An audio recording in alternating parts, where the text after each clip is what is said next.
On my way home from a college semester, I thought to ask my parents if we still had our old collection of CD-ROM games. I was surprised when my dad pulled out a pile of discs just like my memory captured it. The first thing I looked for was my favorite video game of my early childhood, StarFlyers. Heyo friendos, Edray here, signing in for my first formal YouTube video. Some of y'all may somewhat recognize me from TikTok, and if so, welcome back! My college campus blacklisted the app, so I just took that as a sign to hang up the mask there and wait for a better opportunity somewhere else. And here it is! I plan on spending my summer months working on YouTube videos because it actually kinda lines up with my degree. That, and I just can't take another year of working with fast food. The first couple of videos I'll be making will probably be focused on various games that caught my eye out of my family's dusty stack of CD-ROM games. Today, I'll be going over my personal favorite as a kid, one of our edutainment games, the StarFlyers. My parents mentioned that the games might not work because they were designed for older computers with older operating systems. But fortunately enough, my dumpster of a PC somehow was able to manage it. It is worth mentioning, though, it took me over 2 hours to get it to work with OBS, which baffled me at every turn. But in hindsight, it kinda makes sense. These were simpler programs that were designed to be the only thing running on a computer. The disc I had as a kid was a disc we got from Chick-fil-A once upon a time. Yeah, you heard me. We got a video game from Chick-fil-A. Fast food toys just ain't what they used to be, I tell ya. After doing some research, I learned that the disc we got from Chick-fil-A was the second of 2 games that were ever released, StarFlyers Alien Space Chase. Knowing that there were only ever going to be 2 games, I went ahead and got the other one cheaply off eBay. StarFlyers was made and published in 2002 under the Learning Company, which you might recognize from titles like Carmen Sandiego, Oregon Trail, and Reader Rabbit. The Learning Company went defunct and was bought out by Softkey in 1995, which went defunct in 1999 and was acquired in 2001 by the Riverdeep Company, which rebranded itself as the Houghton Mifflin Harcourt Learning Company. What a mouthful. And in case you were wondering, they're still here to this day making educational video games. The world of the StarFlyers is the dramatized fantasy of Catherine Cadell as she goes about doing good deeds in the real world. In the first game, StarFlyers Royal Jewel Rescue, Katie Cadet brings the StarFlyers to help her find her mom's lost jewelry, and in the second game, StarFlyers Alien Space Chase, Katie brings the StarFlyers to help find her classmates' lost pets after Bring Your Pet to School Day goes wrong. So that's why we never had Bring Your Pet to School Day. The primary cast of characters includes Katie Cadet, the main character and leader of the StarFlyers, Super Spinner AJ, Katie's real-world best friend and unironically the most useless character on the team, Io, Katie's dragon dog that's also all the sass of the crew, and Clinker, everyone's favorite cowardly robot. Katie is honestly a really great character. She always tries to do the right thing, is a very supportive teammate, and is always up to a challenge, proving herself capable at any moment. When she gives characters guidance, she never comes off as condescending or authoritative, but simply suggests the right thing to do in a rather formal and polite way. Go figure, you'd want the main character of the kids' game to be a perfect role model. Regardless, I found myself genuinely appreciating her as a character because of her patience and compassion for everyone around her. At least everyone other than Vexar. No!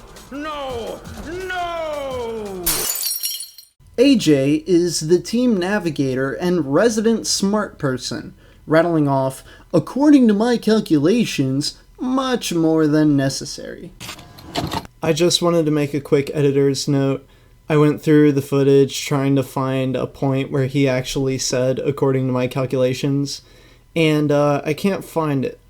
But he does say a lot of stuff in that vein of, according to my observations, according to my this, that, the other. So it is, the point remains, but just like with an asterisk there. AJ's superpowers come from a spinner he wears on his chest. I always thought this was cool as a kid, but as an adult, it's easy to see why he gets made fun of, even by his own teammates. You just can't rationally rely on random chance for a tool that's supposed to help people. But here we are, so I guess we're okay. For as much flack as everybody gives him, these powers actually do become quite handy in the overworld. However, in the platforming segments, he can never do anything that Katie can't do better, so that's why I pick on him. Io is Katie's imaginary friend that is really a three-eyed dog puppet. But in this world, he's a fire-breathing dragon dog. Additionally, he is also all the sass and attitude of the entire team. You know how I mentioned that people make fun of AJ's powers? In this universe, all of it comes from Io. This has no chill. Every time AJ spins for a new superpower, Io has something to say about it. And it's never something even remotely positive. It is really demoralizing, and I'm watching this. The few times he has something helpful to add is when he talks about something he smells. You know, because he's a dog. I'm mainly just not a fan of his disrespectful tone. I understand that to a kid, his criticism could be seen as funny, but as someone who's studied psychology, his disrespectful mannerisms come off as really rude and deconstructive of the people he should be helping. And I can't help but worry that this behavior would indirectly rub off onto a child playing this. Oh no! Bubblegum blast! Hey! That's my favorite ice cream flavor! It's not ice cream, Bubble Brain, it's AJ's superpower! And not to pop your bubble, AJ, but it doesn't sound too powerful to me!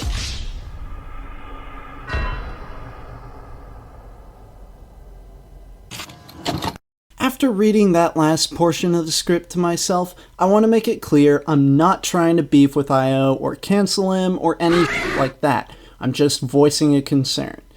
I would make a comment about cancel culture here, but honestly, that's a topic that deserves its own video. I know Rad Chad made a video on getting canceled, and I'd recommend you check it out after this video.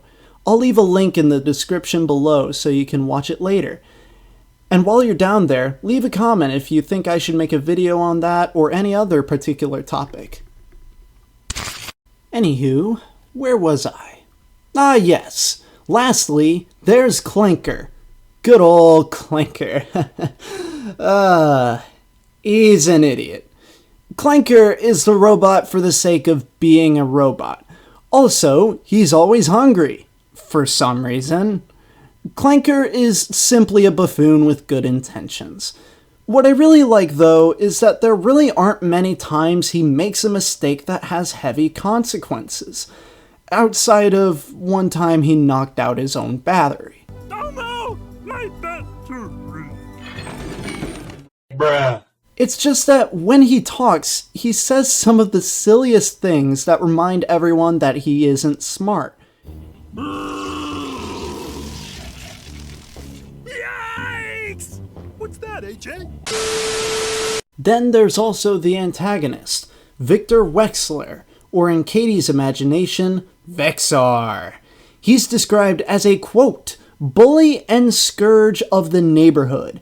And I couldn't help but do a double take after reading that, because that description seems a little extreme for a typical bully character. In my opinion, Victor doesn't do that much that I feel would warrant this description. Sure, he's a general nuisance, taking things that don't belong to him, but scourge of the neighborhood?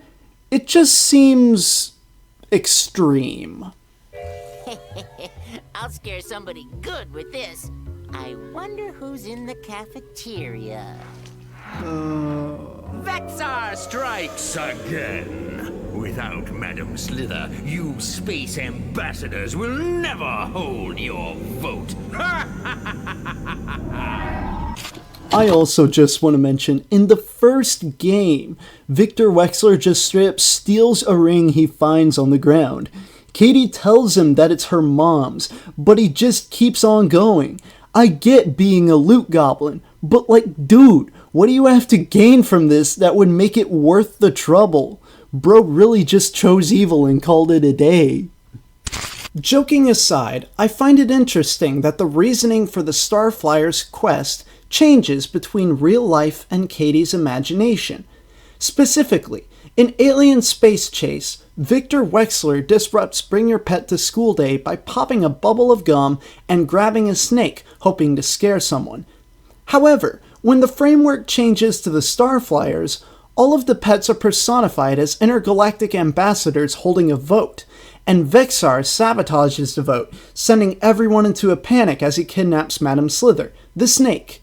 I can't help but find this creatively fascinating, because it motivates the heroes to do the right thing by making them perceive it as something that needs to be done. I mean, come on. In a classroom setting, if everyone's pets just simultaneously went into a frenzy and ran off, I'd probably wait for the teacher to handle it.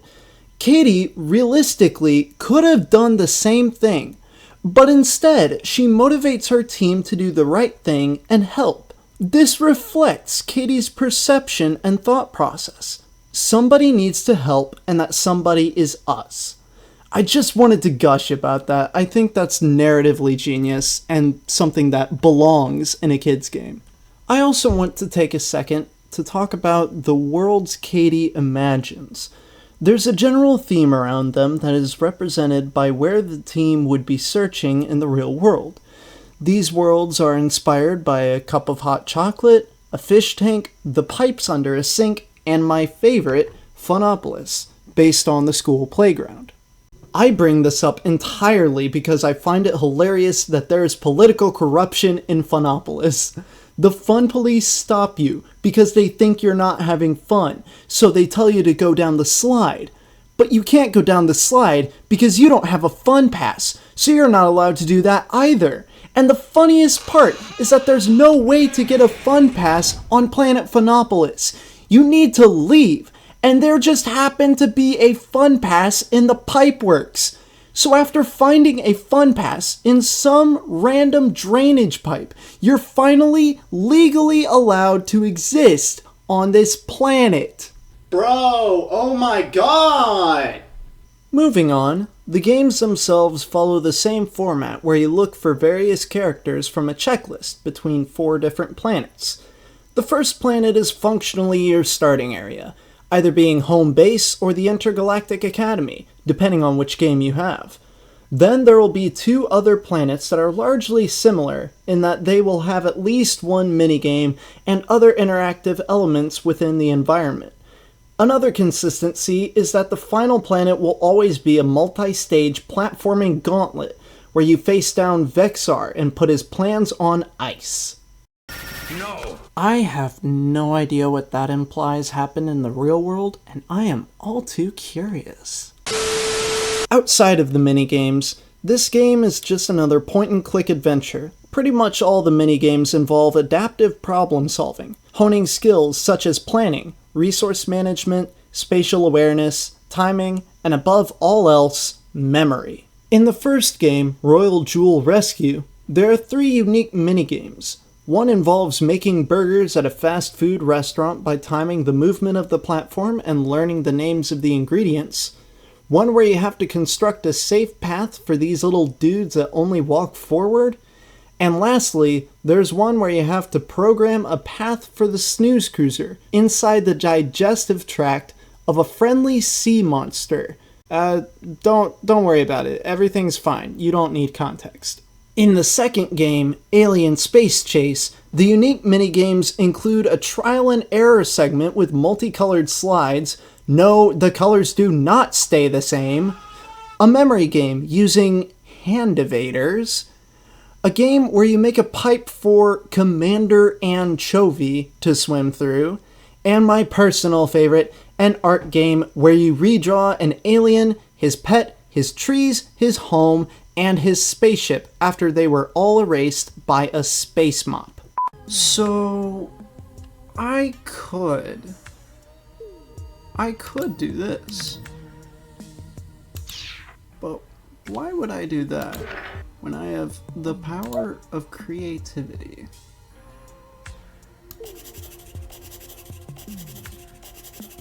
A few moments later.